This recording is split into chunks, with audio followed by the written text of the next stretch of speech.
Chegamos à nossa sétima lição do trimestre em que estamos estudando sobre o Evangelho de Marcos. Que evangelho impressionante!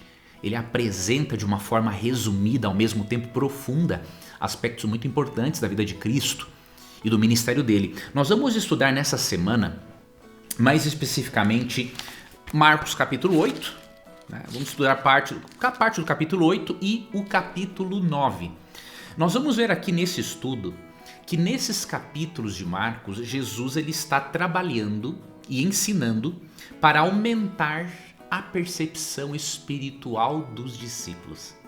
E enquanto ele aumenta a percepção espiritual dos discípulos, quanto a quem é ele, Jesus, e quanto ao ministério dele, ele também nos ensina aqui, entre outras coisas, que o aumento da nossa percepção espiritual é algo progressivo.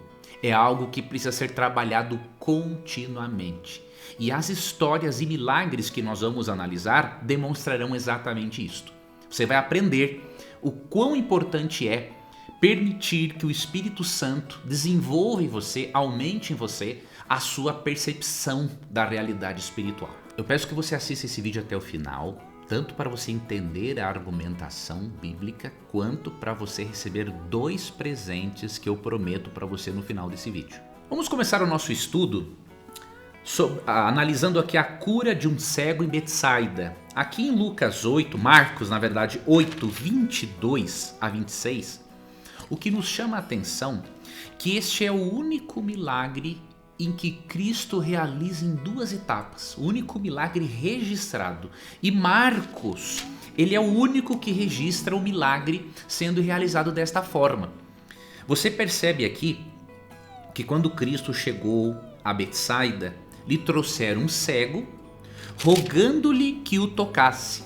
E olha que interessante, Jesus, tomando o cego pela mão, levou-o para fora da aldeia e, aplicando-lhe saliva aos olhos e impondo-lhe as mãos, perguntou-lhe: "Vês alguma coisa?" Este, recobrando a vista, respondeu: "Vejo os homens porque como árvores os vejo andando." Ou seja, a visão dele ainda estava embaçada, não é? Então, novamente, ele pôs as mãos nos olhos e ele, passando a ver claramente, ficou restabelecido. E tudo distinguia de modo perfeito. Olha que interessante. Jesus realiza esse milagre em 2 etapas. E eu olhando aqui alguns comentários, primeiramente a lição diz que Cristo realizou este milagre em 2 etapas para ilustrar que às vezes leva tempo a pessoa desenvolver a sua percepção espiritual. E ele estava realmente trabalhando, fazendo milagres nessa parte do evangelho para ajudar os discípulos a perceberem isso, que eles precisavam aumentar a percepção espiritual de quem era o Messias e do que ele iria fazer neste mundo, que era morrer pelos seres humanos. Outro comentário que eu consultei explica que Cristo estava aqui ilustrando que de forma gradual Jesus estava curando a cegueira espiritual deles.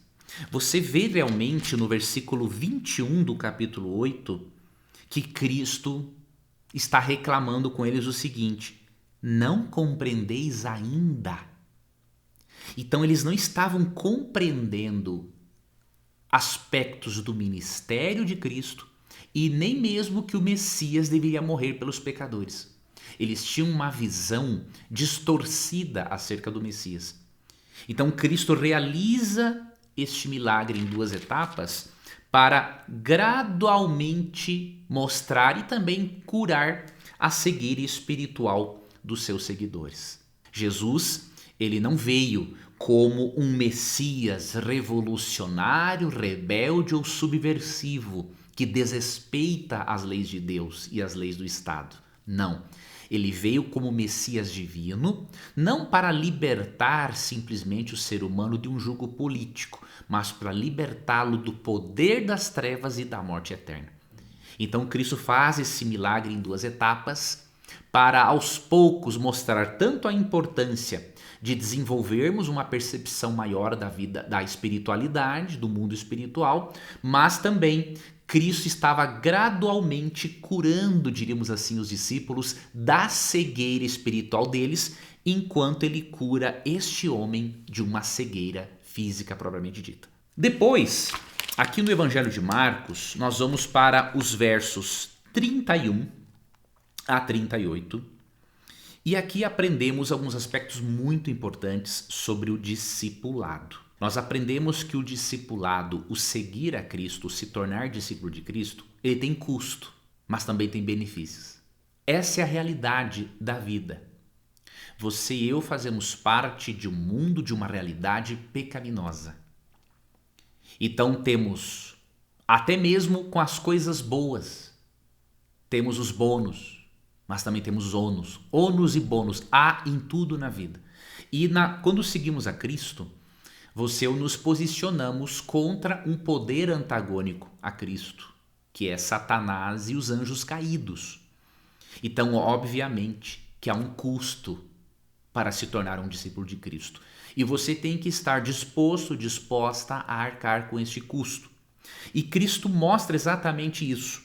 Quando nós lemos aqui em Marcos 8, 31 e 33, nós percebemos primeiramente que mesmo um discípulo de Cristo, se lhe der brechas, ele pode ser usado por Satanás. Lendo aqui dos versos 31 a 38, você vê que Cristo, no verso 31, é dito o seguinte: começou a ensinar-lhes que era necessário que o Filho do Homem sofresse muitas coisas, fosse rejeitado pelos anciãos, pelos principais sacerdotes e pelos escribas, fosse morto e que depois de 3 dias ressuscitasse.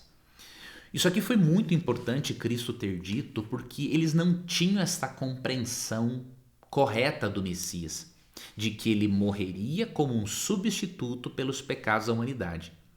Isso aqui era tão absurdo para eles, que quando você vai para o capítulo 9, por exemplo, dos versos 30 e 32, você vê que Jesus repete isto. Ele diz novamente que ele tinha que morrer, que ele tinha que ressuscitar. E eles não conseguiam entender ainda. Então Cristo vai aqui ampliando a percepção espiritual deles quanto ao trabalho do Messias, quanto ao que ele veio fazer.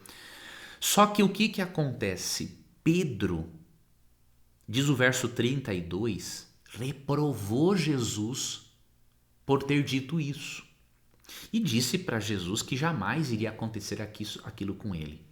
Agora, olha a reação de Jesus no versículo 33, preste atenção. Jesus, porém, voltou-se e, fitando os seus discípulos, repreendeu a Pedro e disse: arreda, Satanás, porque não cogitas das coisas de Deus, e sim das dos homens. Veja, mesmo sem querer, Pedro foi, obviamente, influenciado por Satanás para falar algo contra o propósito de Deus para com o Messias, que era morrer no lugar do pecador. E aí eu faço a seguinte análise com você, meu seguidor e meu amigo que está me acompanhando agora. Se Satanás pôde usar Pedro em suas palavras, imagine se ele não pode usar a você e a mim também. Então não podemos baixarmos a guarda. Satanás pode usar-nos por meio das nossas palavras para desanimarmos e destruirmos pessoas da nossa família, amigos, colegas de trabalho. Então, se Pedro não estava livre disso, por que você e eu estaríamos? Pedro andava com Cristo. Então, isso deve te servir de advertência para nós. Ninguém está livre de um dia ser usado por Satanás. Ok? Então, cuide-se em relação a isso.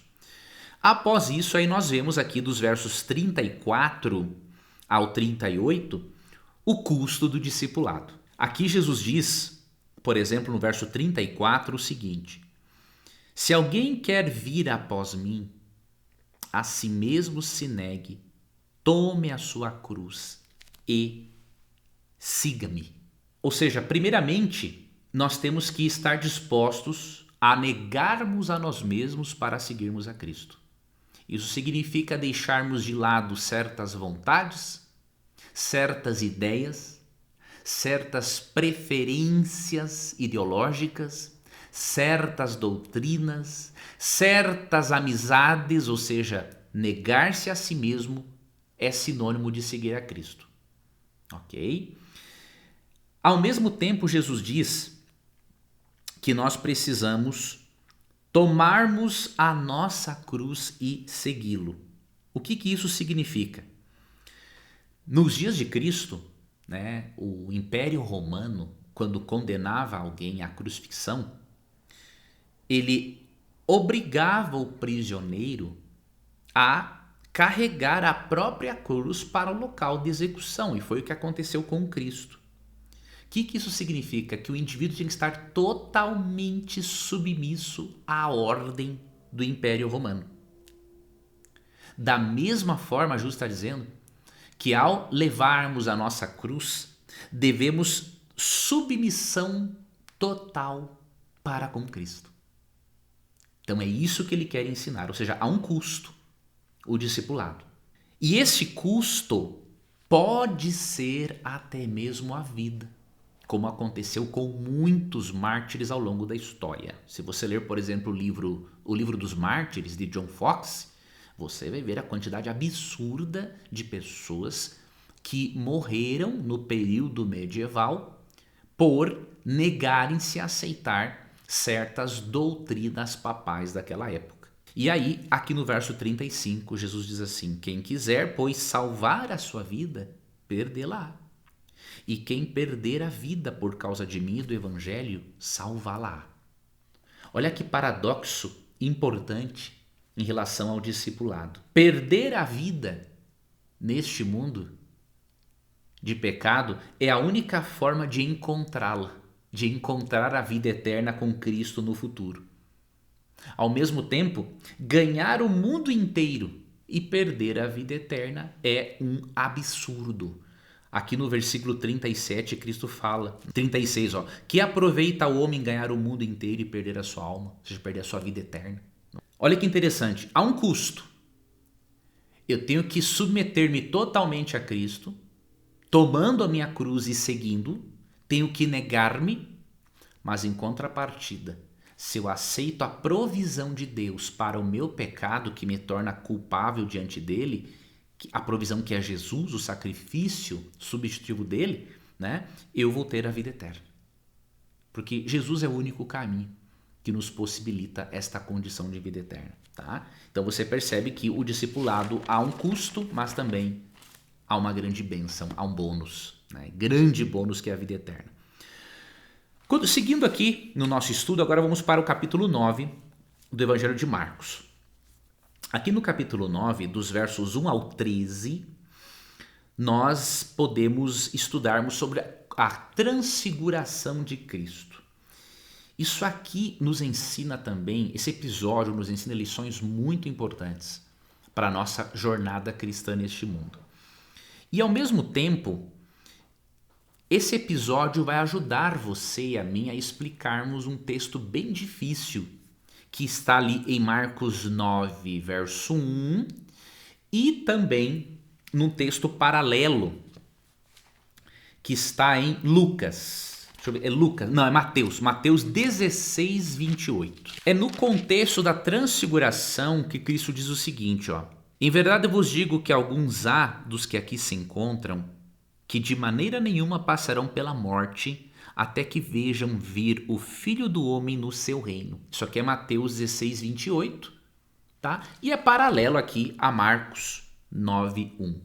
Eu já recebi uma vez um questionamento de um ateu dizendo o seguinte, olha, Jesus foi falso. Ele disse que até o dia em que ele voltasse, algumas pessoas estariam vivas ainda por ocasião da sua volta, mas já se passaram 2000 anos, todos daquela geração já morreram e ele não voltou ainda.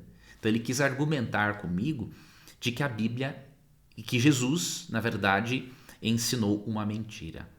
Só que este ateu, obviamente, desconhece por completo exegese bíblica, nunca estudou algo acerca de interpretação bíblica e nem se deu ao trabalho de ler o contexto dessa declaração.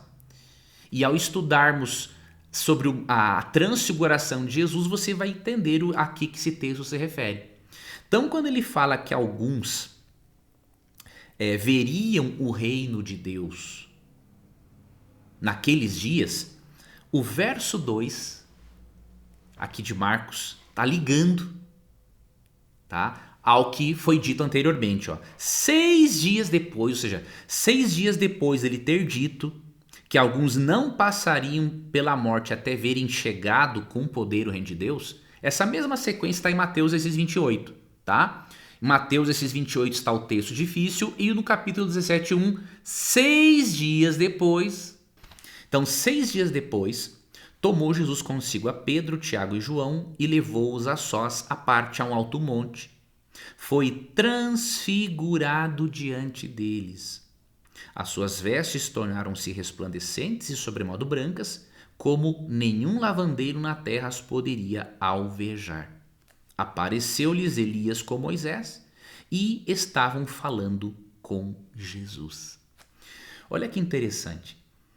Quando Jesus falou que alguns não passariam pela morte até verem a chegada, até verem ter chegado com poder o reino de Deus, ele está se referindo ao momento da transfiguração. Quando Cristo se transfigura, ele assume uma forma gloriosa. Ali é uma manifestação divina de Jesus. E a manifestação divina de Jesus é uma demonstração poderosa do reino glorioso de Deus. Então, quando Cristo fala que alguns veriam o reino de Deus, na verdade, que alguns veriam a chegada com poder do reino de Deus, ele está se referindo a Pedro, Tiago e João, que viram o divino Cristo transfigurado e cuja transfiguração é sim uma demonstração do poder do reino de Deus, o poder glorioso do reino de Deus. Quando alguém alega que Jesus aqui mentiu, é porque essa pessoa não sabe ler o texto contextualmente. Ele está se referindo a este momento aqui. A transfiguração de Cristo é uma miniatura do reino da glória de Deus que vai se manifestar por ocasião da segunda vinda gloriosa e visível e literal de Jesus Cristo. Outra coisa curiosa que você percebe aqui nesse texto e muito importante é que Elias e Moisés apareceram falando com Jesus. De acordo com o 2 Reis capítulo 2, Elias foi levado vivo para o céu. Ele não morreu. E quando nós lemos este relato com Judas 1:9, nós entendemos perfeitamente que Moisés foi ressuscitado para ter aparecido aqui. Aqui não foi uma visão simbólica, né? Pedro aqui no versículo 5, quando ele fala assim que estava disposto a construir 3 tendas, é porque existiam 3 seres reais ali e nenhum espírito desencarnado. Jesus estava ali de forma gloriosa, Elias estava com ele e Moisés ressuscitado também estava presente. E no verso 6, quando é dito que Pedro não sabia o que dizer, porque estava aterrado, ele estava admirado com aquela visão. Então ele não sabia se eles saíam dali, se ele ficava. Quando ele ofereceu 3 tendas, ele imaginou que, quem sabe, aqueles 3 personagens, junto a Jesus e mais aqueles 2 hóspedes celestiais, fossem ficar ali à noite. Então ele ficou admirado com aquele acontecimento. Isso não significa que o acontecimento não foi real. Jesus não estava falando aqui com uma visão profética ou com um espírito desencarnado, nada disso. Então, para qualquer pessoa honesta para o contexto bíblico, é visível que personagens literais apareceram aqui para Jesus. Porque a conversa foi muito real. Tanto que você vê em Lucas 9, 30 e 31, até o conteúdo da conversa. Eles falavam sobre a partida, sobre a morte de Cristo. Então aquela conversa daqueles 2 seres com Jesus foi fundamental. Elias, ali, representa aqueles que irão para o céu por ocasião da volta de Cristo sem conhecerem a morte. Moisés ali já representa aqueles que terão sido ressuscitados para ir para o céu. Então aquela conversa deles com Jesus foi muito importante para animar Jesus na sua jornada até a cruz.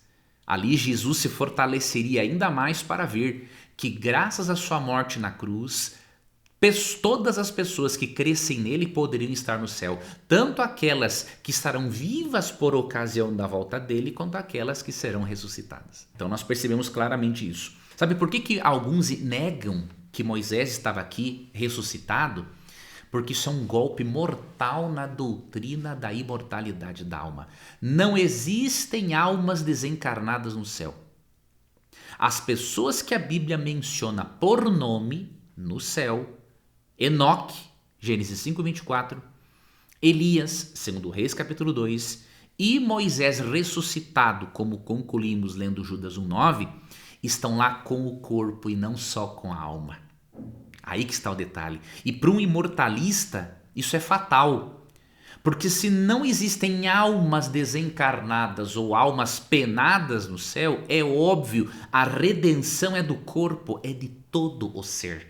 E por isso a doutrina da ressurreição final na segunda vinda de Cristo é o que dá lógica e coerência à fé cristã. Eu sei que tem muitos irmãos sinceros, teólogos de calibre, que creem na imortalidade da alma e até mesmo na existência de um estado intermediário. Mas isso não é bíblico e nós precisamos aceitarmos aquilo que está na palavra de Deus. Tem alguns outros aspectos aqui. Em Marcos 9 eu mencionei 1-13, mas aqui também existe um aspecto importante dos versos 14 até o versículo 29, em que Cristo cura um jovem possesso por um espírito demoníaco, né? Aqui os discípulos de Cristo tinham tentado expulsar este demônio, não conseguiram. E aí Jesus, no versículo 19, demonstra aquela chateação: ó geração incrédula, até quando estarei convosco? Até quando vos sofrerei? Trazei-mo. Ou seja, Cristo está chateado, porque apesar de tudo aquilo que ele fez, ele ensinou, ainda faltava fé nos seus discípulos para expulsarem aqueles demônios, aquele tipo de demônio, por meio do poder do Espírito Santo. E no momento Cristo começa aqui a ter um diálogo com o pai do menino. E nesse diálogo, Cristo mostra ao pai do menino que não apenas o menino possesso tinha um problema, mas o pai também tinha um problema. O pai estava com falta de fé também. Porque no verso 22, o que é natural até, ele pergunta, ele diz assim, se tu podes alguma coisa, tem compaixão de nós e ajuda-nos. Ele está desesperado. E Jesus reconhece, ele valida os nossos sentimentos de desespero. Só que Jesus diz o seguinte: se podes, tudo é possível ao que crê. E aí o homem sentiu, derramou-se em lágrimas, e aí falou: eu creio, ajuda-me na minha falta de fé. Não aconteceu? Será que isso não está acontecendo com você? Ou seja, você que é pai, você que é mãe, você pode estar pensando que o seu filho tem um problema para ser resolvido. Mas será que você também não tem um problema para ser resolvido? Será que o problema está só no seu filho?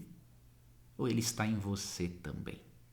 Essa história me trouxe isso à minha mente. Às vezes podemos achar que um filho nosso tem problemas, quando o maior problema somos nós mesmos. Ou o filho pode realmente ter um problema, mas eu também posso estar sendo parte deste problema.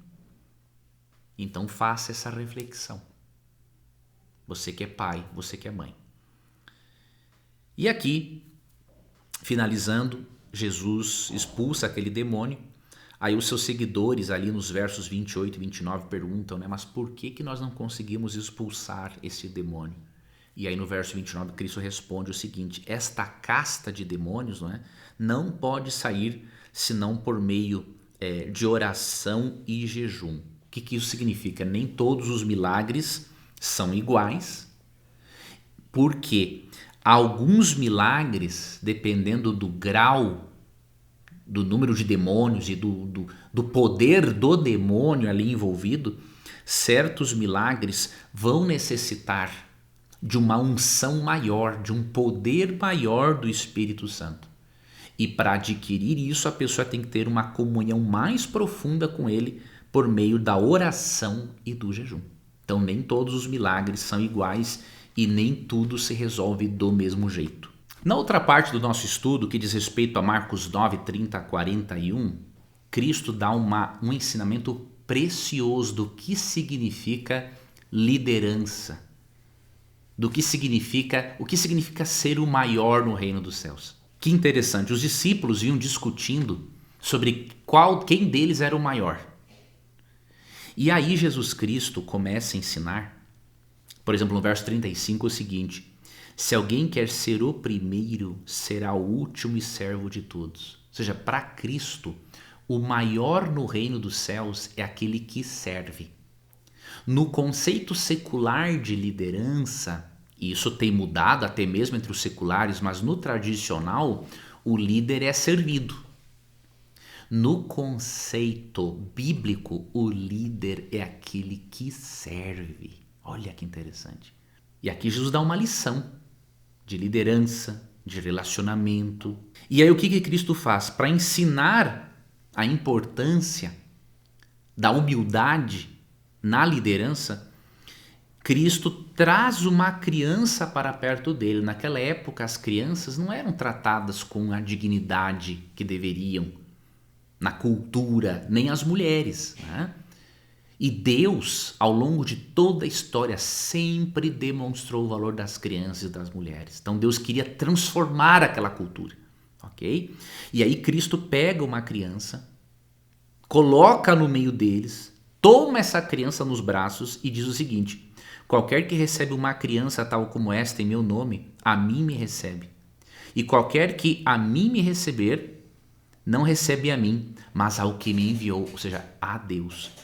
Então, Jesus ensina aqui, primeiro, que no reino de Deus, líder é aquele que serve aos demais, não aquele que é servido.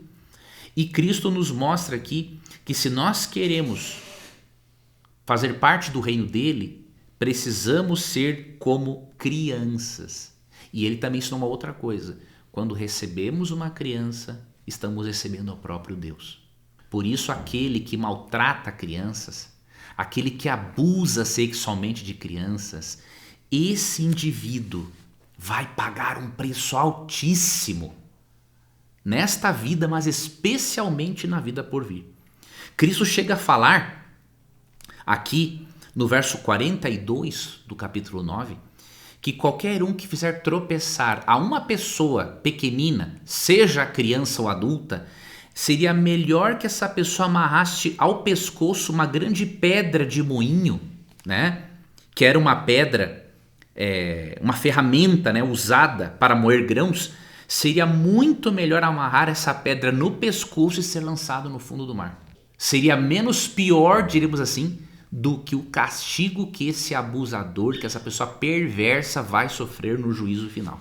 Então Cristo leva muito a sério isso. E aí no final, vemos aqui dos versos 42 a 50, além de ele tratar com dureza esses que afastam pessoas de Jesus e que menosprezam crianças e maltratam, abusam sexualmente de crianças, Jesus fala aqui nos versos 43 a 48 sobre a importância de nos afastarmos daquilo que é pecaminoso.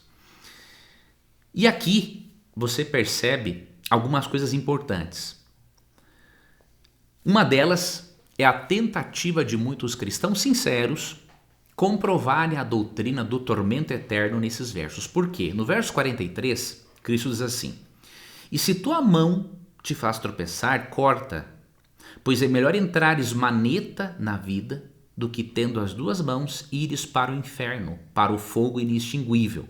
E aí, entre colchetes, onde não lhes morre o verme, nem o fogo se apaga. E se o teu pé te faz tropeçar, corta-o. É melhor entrares na vida aleijado do que, tendo os dois pés, seres lançado no inferno, onde não lhes morre o verme, nem o fogo se apaga. E se um dos teus olhos te faz tropeçar, arranca-o. É melhor entrares no reino de Deus com um só dos teus olhos do que tendo os dois seres lançados no inferno, onde não lhes morre o verme, nem o fogo. Precisamos considerar alguns pontos quando lemos este capítulo aqui, esse trecho. E muitas pessoas não fazem isso. Eu fico admirado porque quando analisamos estes pontos, nós aprendemos que, na verdade, esse texto, longe de falar a favor da imortalidade da alma, ele fala sim do castigo, mas também da mortalidade do pecador. Preste atenção, quando lemos Marcos 9, 42 a 50, a primeira coisa que nós percebemos é que Jesus fala de um corpo físico indo para o inferno e não de uma alma. Então, olha que curioso. Ele diz aqui, por exemplo, se a tua mão te faz tropeçar, corta, pois é melhor entrares maneta na vida do que tendo as duas mãos ires para o inferno, para o fogo inextinguível. Depois eu vou comentar esse fogo inextinguível, mas primeiramente, o que Cristo tem em mente aqui? Uma alma separada do corpo indo para o inferno ou o corpo todo? Então isso é claríssimo no texto. Jesus não mostra uma alma indo para o corpo. Esse é o primeiro aspecto que já demonstra que a doutrina da imortalidade da alma não é bíblica, tá? Segundo ponto que devemos destacar. Aqui Jesus está citando Isaías 66, 24. E o que diz esse texto? Nesse texto é apresentada uma imagem de um verme que nunca morre e um fogo que não se apaga. Esta linguagem aqui, ela tem o propósito não de destacar a eternidade do castigo do ímpio, mas os resultados irrevogáveis e definitivos do juízo. Nós não podemos imaginar, por exemplo, que Deus deu um vacilo e que o verme escapou em algum momento, comeu da árvore da vida e se tornou eterno. Não vai existir um verme eterno consumindo um corpo que não será eterno. Então esse é um outro aspecto. Ele cita Isaías 66, 24, que fala não de um tormento eterno, mas de um castigo irrevogável e de consequências eternas.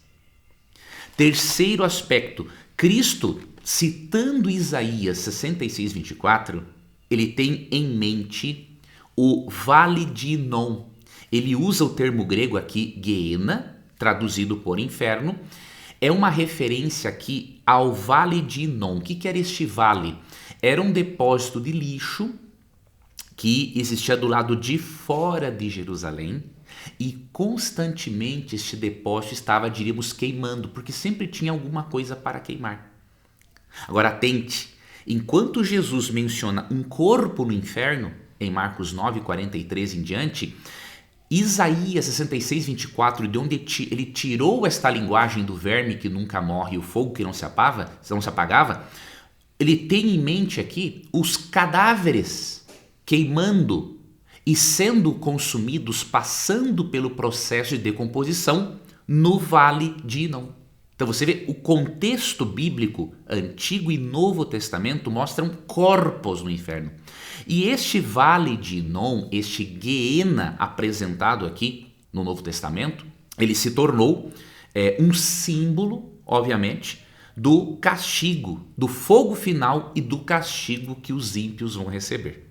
E um quarto aspecto que nós devemos destacar é que o lixo e os cadáveres queimavam no Vale de Inom enquanto existisse matéria para consumir. Havia sim essa descrição de um fogo inextinguível porque sempre tinha alguma coisa queimando. Então esta era a visão que eles tinham do Vale de Inom e que Cristo cita aqui em Marcos capítulo 9. Mas lembre-se, enquanto existir matéria, o fogo queima. A partir do momento em que acabou a matéria, não queima mais. Esta imagem, na verdade, que Jesus tem em mente para abordar aqui a questão do inferno. E um quarto ponto que eu destaco para você a Bíblia localiza o lago de fogo num tempo futuro e não no presente. Isso aqui é muito importante. Eu peço que você leia Apocalipse capítulo 20, versos 7 a 10. Depois de mencionar um primeiro lago de fogo em Apocalipse 19, né? Até vou ver aqui se é 19 e 20. Este primeiro lago de fogo, diríamos assim, será a terra queimando por ocasião da volta de Cristo, tá? Então, este lago de fogo aqui, mencionado no capítulo 19, verso 20, onde fala que a besta já se encontra, é a terra mesma que se tornará fogo, como lemos ali, por exemplo, 2 Pedro 3, 10 ali a 13. E aí, quando chega o momento do juízo final, após o milênio, é que o lago de fogo para castigar Satanás é aceso. Satanás e os ímpios. E aí no capítulo 27 a 10 você vê que este lago de fogo é aceso após o milênio. Ou seja, o diabo não está no inferno hoje, ele será jogado lá. Se o diabo estivesse no inferno, ele não estaria tão atuante como está no mundo hoje. Até Jesus falou em Mateus 25, 41, que o lago de fogo está preparado para o diabo e os seus anjos. Ou seja, é um momento futuro. É no momento futuro que este lago de fogo é aceso. Mas aí você diz assim, Leandro, por que a Bíblia fala então no castigo eterno? O castigo, ele é eterno nas consequências, não na duração. Eu vou te dar umas razões bíblicas e até fazer uma breve análise com você filosófica também. Bíblica.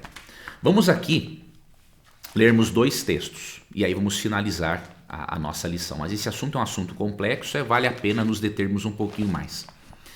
2 Pedro 2,6 e Judas, capítulo 1, obviamente, verso 7. Diz assim, ó: e reduzindo a cinzas as cidades de Sodoma e Gomorra, preste atenção na palavra cinzas, tá? Ordenou-as a ruína completa, tendo-as posto, por exemplo, a quantos venham viver impiamente. Veja, aqui o apóstolo Pedro fala que a redução às cinzas e a destruição completa das cidades de Sodoma e Gomorra, são postas como exemplo a quantos venham a viver impiamente. Então, o mesmo castigo que levou à destruição Sodoma e Gomorra será um tipo de castigo que vai acometer aos ímpios. E isto envolve o quê? Uma ruína completa. Então aqui nós já temos um exemplo interessante para entendermos. E um texto mais claro ainda, tratando do mesmo assunto, é Judas 7. E aí você vai entender o significado do castigo eterno na Bíblia. No verso 7 de Judas diz assim, ó: como Sodoma e Gomorra e as cidades circunvizinhas, que havendo-se entregado à prostituição, como aqueles, seguindo após outra carne, são postas para exemplo do fogo eterno, sofrendo punição. Você e eu sabemos que Sodoma e Gomorra não estão queimando até hoje. Mas por que a Bíblia diz que o fogo que caiu sobre essas cidades era fogo eterno? Primeiro, porque esse fogo veio de Deus. E segundo, para descrever a eficácia da destruição causada por este fogo. Sodoma e Gomorra não estão queimando até hoje. Então o fogo é eterno nos resultados, nas consequências e não na duração. Sabe por quê? Por 2 motivos. Primeiro, João 3,16 diz que a vida eterna é só para quem crê em Jesus, meu amigo. O ímpio não vai comer da árvore da vida para ele ser eterno. Ele não pode ser castigado eternamente na duração. A duração do castigo não pode ser eterna porque ele não vai comer da árvore da vida.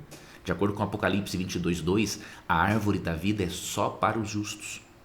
E 1 João 3,15 é um outro texto que contribui para essa discussão. Ali diz que o homicida não tem vida eterna em si, não tem vida em si. Então, o pecador que não se arrepende, que não aceitou Jesus, ele não tem vida eterna. Tá ok? Segundo aspecto, a Bíblia mostra um padrão de justiça muito mais elevado. Existem 2 extremos que devemos evitar. O primeiro é imaginar que todo pecador vai ser destruído como palha. Isso não é verdade. É óbvio que um ímpio, cruel como Adolf Hitler, ele deverá sim ser mais castigado do que outros ímpios. Ele matou mais de 6 milhões de judeus inocentes. É óbvio que o castigo dele não será o mesmo, por exemplo, de um ladrão de galinhas que não se arrependeu. Agora, o outro extremo, preste atenção nisso aqui, é achar que um ser humano que pecou, um exemplo, 60, 70, 80 anos, vai receber a mesma punição que o diabo, que é o pai do pecado e peca há milênios. Você percebe como esses dois extremos, aniquilação instantânea de todos, mas também tormento eterno de todos, são dois extremos que não correspondem à justiça divina? Sabe por quê? E aqui entra o segundo ponto. Jesus ensina a proporcionalidade de castigo. Isso aqui é fundamental. Você tem que analisar esses dados que eu estou lhe passando e você tá para perceber que não tem nada aqui de heresia ou de ensinamento contrário à palavra de Deus. Por exemplo, em Mateus 11, 20 a 24, quando Cristo fala de cidades impenitentes, ele fala, por exemplo, que Corazim, Cafarnaum, estas cidades terão maior rigor no juízo final do que, por exemplo, Tiro, Sidom e Sodoma. Se vai haver mais rigor para uns, é óbvio que alguns queimarão mais tempo do que outros no lago de fogo e outros queimarão menos tempo. Simples. Outro texto, Lucas 12, 47 e 48. Este eu vou ler para você. Jesus fala também de forma clara a respeito da proporcionalidade do castigo.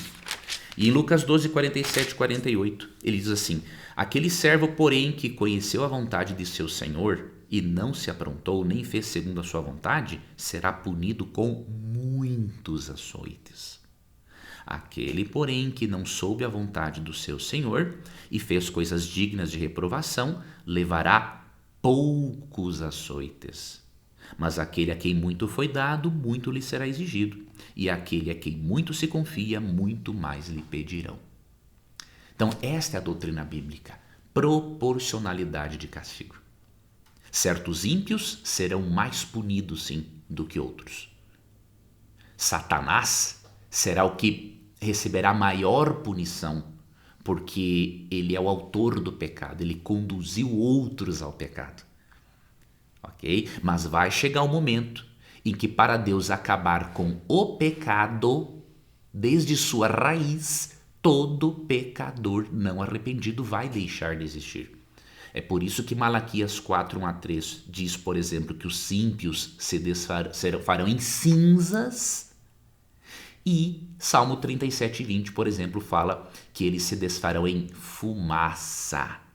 Então, em resumo, este é o ensino bíblico e isso é o que nós podemos aprender em Marcos capítulo 9 e também acerca do inferno. Tá ok? Eu agradeço a você por ter acompanhado esse estudo até aqui. Quero pedir a você uma coisa: siga-me nas redes sociais para você ser notificado acerca desse tipo de conteúdo. Comente aqui o que você achou. Se você acha que algo que eu disse não está de acordo com a Bíblia, escreve aqui, apresente um texto. Quais são os 2 presentes que eu prometi para você?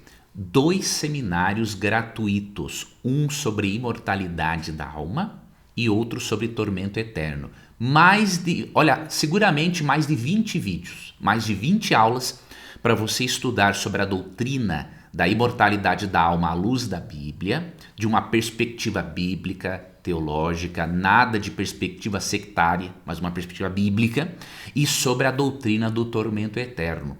Você vai perceber que os padrões de justiça de Deus são muito superiores e muito melhores do que os padrões humanos, e que os padrões sugeridos por alguns teólogos, que ao ensinarem a imortalidade natural da alma, desconsideram que somente o justo comerá da árvore da vida para ser eterno. E além disso, se você quiser estudar mais sobre interpretação bíblica, eu tenho uma masterclass de interpretação bíblica. São aproximadamente 2 horas de aulas. Quando a pessoa se inscreve, ela já recebe um e-book de presente, muito bem elaborado, para ela acompanhar a masterclass e também para ela usar este e-book ao longo da sua jornada cristã e da sua jornada de estudante da Bíblia. Tá bom? Compartilhe esse conteúdo, me siga nas redes sociais e na próxima semana daremos continuidade então ao nosso estudo do Evangelho de Marcos.